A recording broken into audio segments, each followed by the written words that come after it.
हिंद दोस्तों, मैं चंदन सर पिठौरी, सिवान बिहार वाला। हम लगातार 2 दिनों से राज्यपाल पढ़ रहे हैं। हम राज्यपाल की कल कार्यकारिणी शक्तियां देखे थे। पिछले क्लासेस में राज्यपाल की कार्यकारिणी शक्तियां देखे थे। आज हम राज्यपाल की विधायी शक्तियों पर चर्चा करेंगे। आज हम राज्यपाल की विधायी शक्तियां पढ़ेंगे।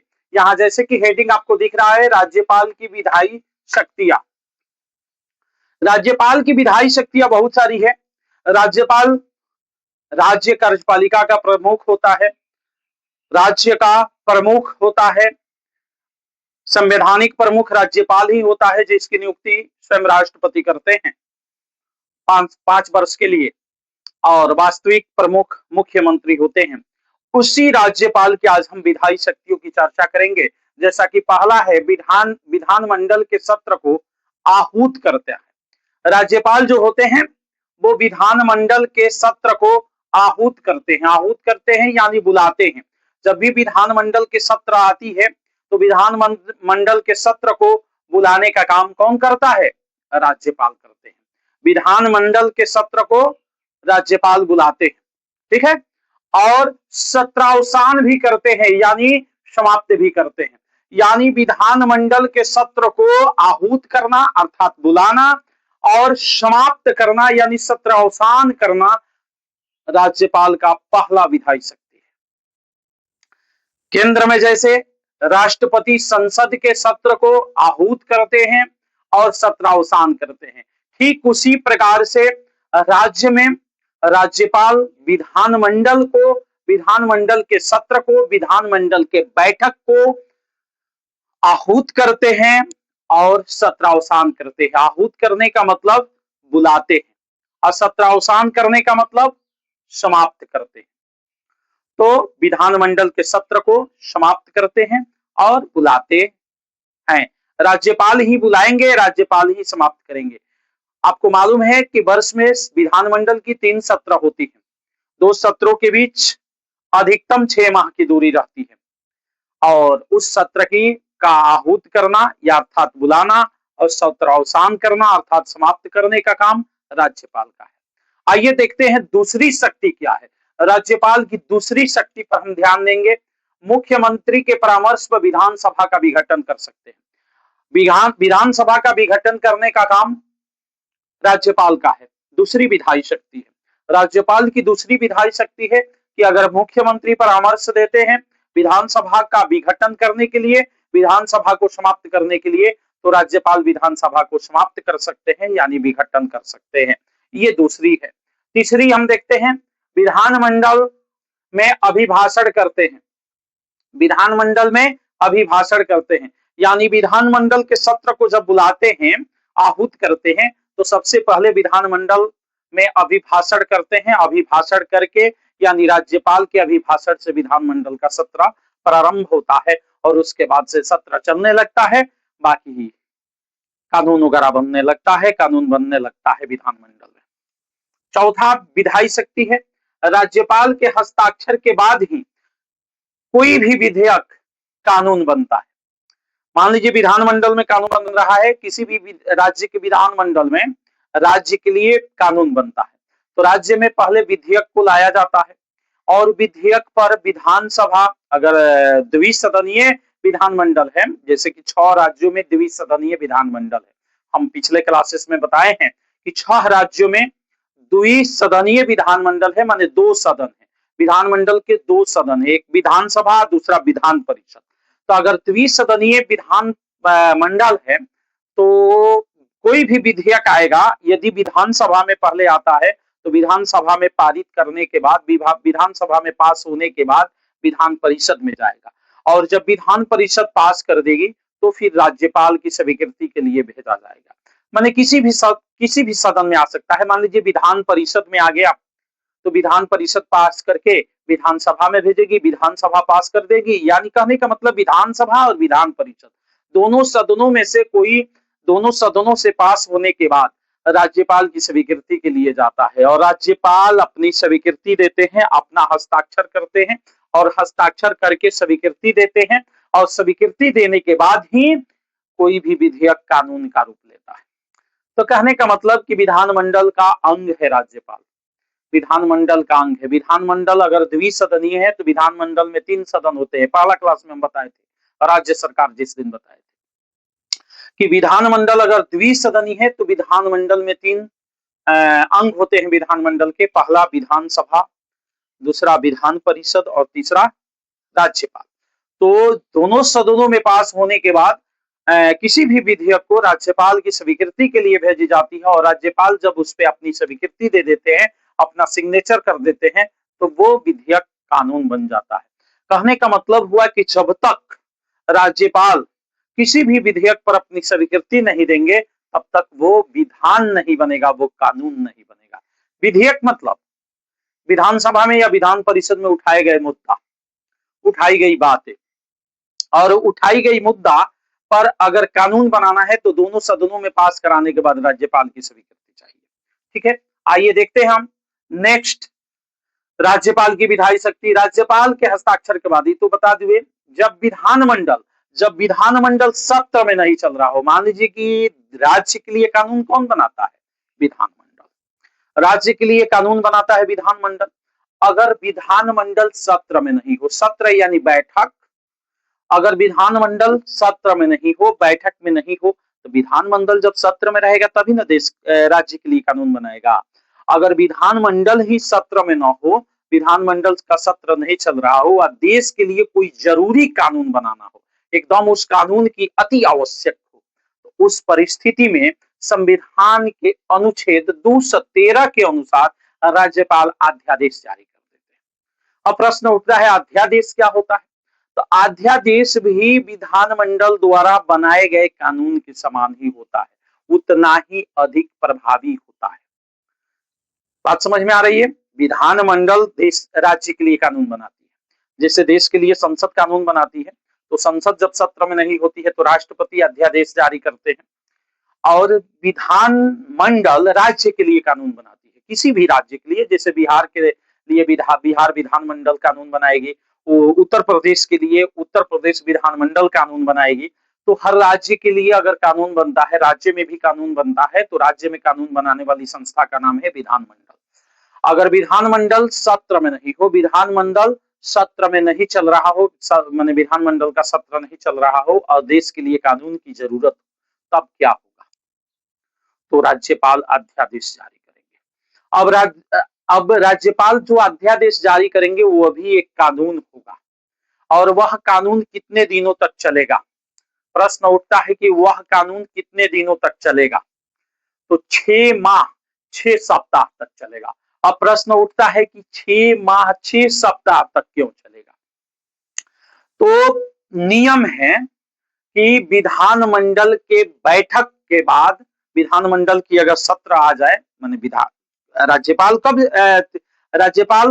कब अध्यादेश जारी किए? जब विधानमंडल सत्र में नहीं था, लेकिन विधानमंडल तो सत्र में आएगा, तो विधानमंडल के सत्र में आने के 6 सप्ताह बाद तक, अधिकतम 6 सप्ताह, इधर पहले भी पास किया जा सकता है, अधिकतम 6 सप्ताह तक के बीच, 6 सप्ताह के बीच उस अध्यादेश को विधानमंडल में पास कराना पड़ता है, पारित कराना पड़ता है।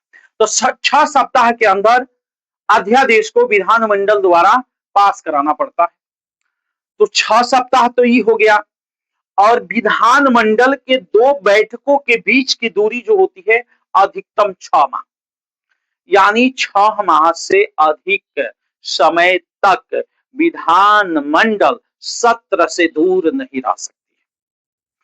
6 माह यानी विधानमंडल के 2 बैठकों की बीच की दूरी 6 माह होती है, यानी पहली बैठक अगर हुई है तो दूसरी बैठक अधिकतम 6 माह के अंदर, माने अधिकतम 6 माह से अधिक समय तक दूसरी बैठक में नहीं लगेगा।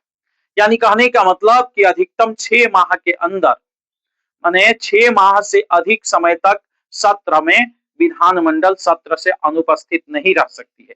यानी विधानमंडल के 2 सत्रों की बैठक की जो दूरी होती है 6 माह होती है, तो 6 माह के अंदर विधानमंडल की बैठक होनी ही होनी है।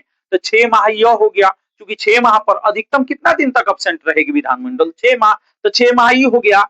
और जब विधानमंडल बैठक में आ गई, तो बैठक के 6 सप्ताह बाद, 6 सप्ताह के अंदर उस अध्यादेश जो राज्यपाल ने जारी किया है, उसको विधानमंडल में लाकर पास कराना पड़ेगा। तो इस वजह से 6 माह तो विधानमंडल की बैठक में के बीच की दूरी हो गई, दो विधानमंडल के बैठक के बीच की दूरी 6 माह हो गई, और 6 सप्ताह के अंदर पास कराना पड़ेगा। इसीलिए कहा जाता है कि अध्यादेश की आयु 6 माह 6 सप्ताह होता है, 6 माह 6 सप्ताह होता है। बात समझ में आई? एक बार फिर से बताते हैं। जब विधानमंडल सत्र में नहीं चल रहा, तो उस परिस्थिति में अगर कानून की जरूरत, तो उस परिस्थिति में राज्यपाल क्या करते हैं? अध्यादेश जारी करते हैं। वह अध्यादेश एक कानून होता है कब तक? जब तक कि विधानमंडल सत्र में ना आ जाए। विधानमंडल के सत्र में आने में अधिकतम देरी कितनी लग सकती है? 6 माह। यानी 6 माह, दो सत्रों के बीच की बैठक की दूरी अधिकतम 6 माह होगी। तो 6 माह के अंदर सत्र में आना ही आना है विधानमंडल को, और विधानमंडल के आने के बाद अधिकतम 6 सप्ताह के अंदर जो राज्यपाल अध्यादेश जारी किए हैं उसको पास कराना पड़ेगा।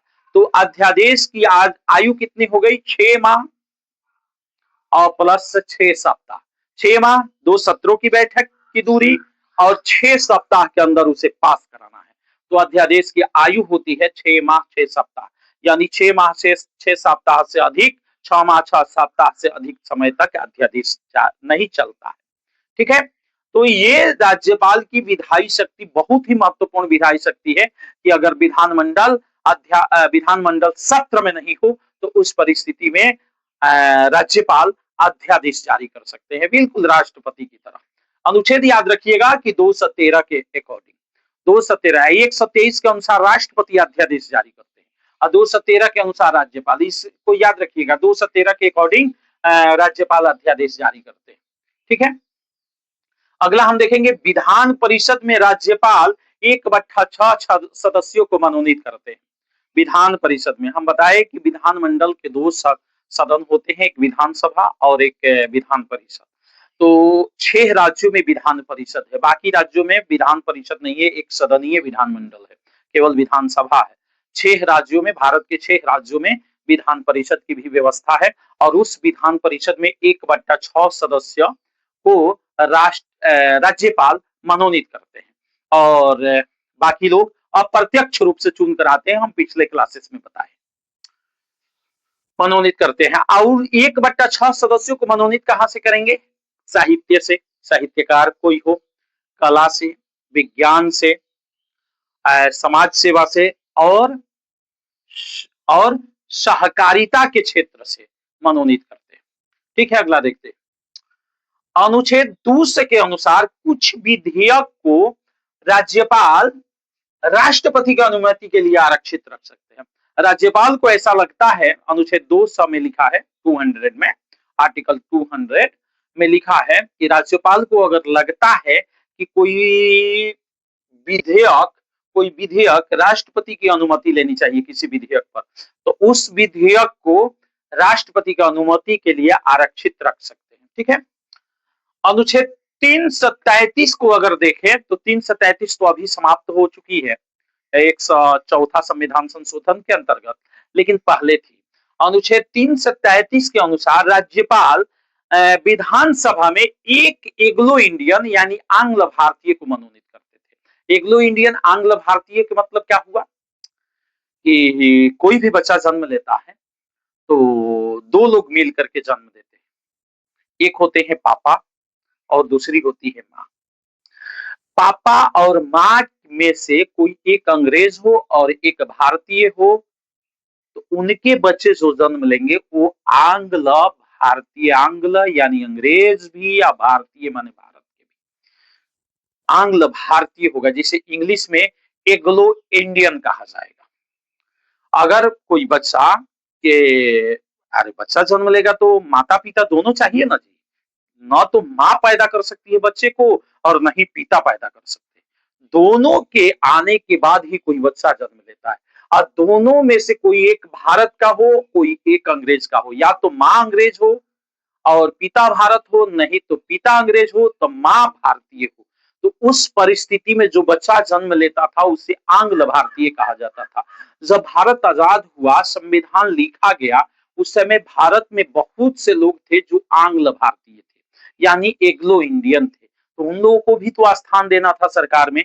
इसलिए ऐसा प्रावधान किया गया कि राज्यपाल एक सीट, माने एक व्यक्ति को विधानसभा में मनोनीत करेंगे जो आंग्ल भारतीय होंगे, एग्लो इंडियन होंगे। संविधान के अनुच्छेद 333 में ये बात लिखा गया। लेकिन जब देखा गया 2019 तक देखा गया कि आंग्ल भारतीय भारत से समाप्त हो चुके हैं, चूंकि अंग्रेज चले गए, अंग्रेजों की विदाई हो गई, तो न तो अंग्रेज मैडम रही बच्चों को जन्म देने के लिए, भारतीय पिता के द्वारा गर्भ धारण करके जन्म देने वाली न तो कोई फिरंगी मेम रही और न ही कोई अंग्रेज रहा कि भारतीय महिला को गर्भ धारण करा करके बच्चा को जन्म दे। तो उस परिस्थिति में क्या हुआ कि एग्लो इंडियन यानी आंग्ल भारतीय वाला कहानी खत्म हो गया। अब जो लोग भी भारत में है वो भारतीय है, स्पष्ट रूप से जो लोग भी हैं भारत में भारतीय हैं। और संविधान का अनुच्छेद 333 में ये बात लिखा गया था कि एक आंग्ल भारतीय यानी एंग्लो इंडियन को राज्यपाल विधानसभा में मनोनीत करेंगे। तो आंग्ल भारतीय तो खत्म हो गए ना जी, अब तो भारतीय है ना। इसलिए 2019 में 104 संविधान संशोधन यानी 104 संविधान संशोधन हुआ और उस संविधान संशोधन के द्वारा 104 संविधान संशोधन 2019 में हुआ था, लेकिन पारित हुआ, पास हुआ 2020 में। तो 2020 में पास हुआ, ध्यान रखिएगा, 2019 में ही संशोधन लाया गया और 2020 में पास हुआ। तो इसको हम कह सकते हैं कि 104वां संविधान संशोधन 2019-20, क्योंकि 2019 में पारित हुआ और 2020 में पास हुआ, सॉरी 2019 में लाया गया और 2020 में पास हो गया। तो 104वां संविधान संशोधन 2019-20 के द्वारा आंग्ल भारतीयों को जो राज्यपाल विधानसभा में मनोनीत करते थे वो समाप्त हो गया। और इसी के साथ हमारा ये क्लास राज्यपाल की विधायी शक्तियां समाप्त हो गई। आगे हम अगले क्लास में पढ़ेंगे राज्यपाल की न्यायिक शक्तियां। आप हमारे का साथ बने रहे, हो सकता है कि क्लास आपको अच्छा न लगे, अच्छा चीज तो अच्छा नहीं न लगता है जी, अच्छा चीज अच्छा नहीं लगता है, जितना नुकसान करने वाला चीज होता है वही अच्छा लगता है। आप मोबाइल पर शॉर्ट वीडियो ज्यादा देखते हैं, सीरियल देखते हैं, मूवीज देखते हैं और गलत गलत डांस देखते हैं, ऑर्केस्ट्रा देते हैं, बहुत सारी लड़कियां डांस करके वीडियो बना करके अपलोड कर रही है। ये चीजें आपको ज्यादा पसंद आती है, लेकिन दोस्तों याद रखिए कि वो चीजें जो है आपको पसंद आती तो है, लेकिन क्या आपके लाइफ में वो काम आने वाली चीज है? नहीं, लाइफ में काम आने वाली जो चीज है ये है, आप हमारे साथ जुड़िए, हम गारंटी देते हैं कि आपको नौकरी जरूर पकड़ाएंगे। आप हमारे साथ बने रहिए। और यदि हमें फेसबुक पर देख रहे हैं तो आप फॉलो लाइक शेयर करिए, यदि यूट्यूब पर देख रहे हैं तो प्लीज सब्सक्राइब लाइक शेयर करिए और आप हमारे साथ बने रहिए। मैं इस बात की भी गारंटी देता हूं कि ये कंटेंट जो मैं दे रहा हूं, अभी पॉलिटी का कंटेंट दे रहा हूं, हमारे सारे क्लासेस को देखिए, मैं जो कंटेंट दे रहा हूं ना तो यूट्यूब पर कोई दे सकता है और ना फेसबुक पर मिल सकता है ऐसा कंटेंट।